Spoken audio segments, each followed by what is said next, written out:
शेतकरी आणि लाडक्या बहिणींनी व्यक्त केली आहे।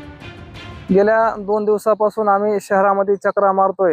सन्मान निधीचा जो काही हप्ता आहे, हप्ता रखडल्यामुळे आम्हाला शहरामध्ये केवायसी साठी यावं लागतंय। कधी सर्व्हरचा प्रॉब्लेम असतो, डाऊन होतोय सर्व्हर, कधी लाईटचा प्रॉब्लेम। आम्हाला शेतीतले काम सोडून शहरामध्ये चक्रा मारावं लागतात। गेल्या 2-3 दिवसापासून आम्ही ह्या सगळ्या प्रॉब्लेम मध्ये आहोत। तरी लवकरात लवकर आमची केवायसी करून जो काही अनुदान आहे, शासकीय अनुदान, हे लवकरात लवकर आमच्या खात्यावर वर्ग करण्यात यावं।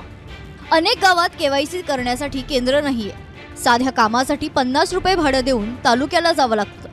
तिथे गेल्यावर गर्दी इतकी असते की नंबरच लागत नाही आणि अनेकदा नंबर आला तर नेटवर्क, वीज पुरवठा खंडित होणं अशा अडचणींचा सामना करावा लागत असल्याची खंत महिलांनी व्यक्त केली आहे। ग्रामीण भागातील अनेक महिलांनी त्यांना मोबाईल काहीच समजत नाही, कोणावर तरी अवलंबून राहावं लागतं, त्यामुळे त्यांच्याकडून वेळेत केवायसी दिली जात नसल्याची अडचण सांगितली आहे। आमची केवायसी करायला गेलं की केवायसी होत नाही। तिथे गेलं की म्हणजे ह्याच्यात यादीत नावच नाही म्हणतात। 200-300 रुपये खर्च करून आम्ही जातो। तिथे गेल्यानंतर 200-300 रुपये खर्च सांगतात, तरी बी होत नाही म्हणतात। तिथून 2-3 दिवसांनी होईल किंवा झालीच नाही, तुमचं नावच दाखवी नाही, असं प्रॉब्लेम दाखवतात। आम्हाला सरकारला एवढीच विनंती आहे, तुम्ही योजना काढली, गोरगरिबासाठी काढली, त्यासाठी आणि तुम्ही काहीतरी त्यातनं हे करावं, मार्ग काढावा। केवायसी करायला गेलं तर तिथं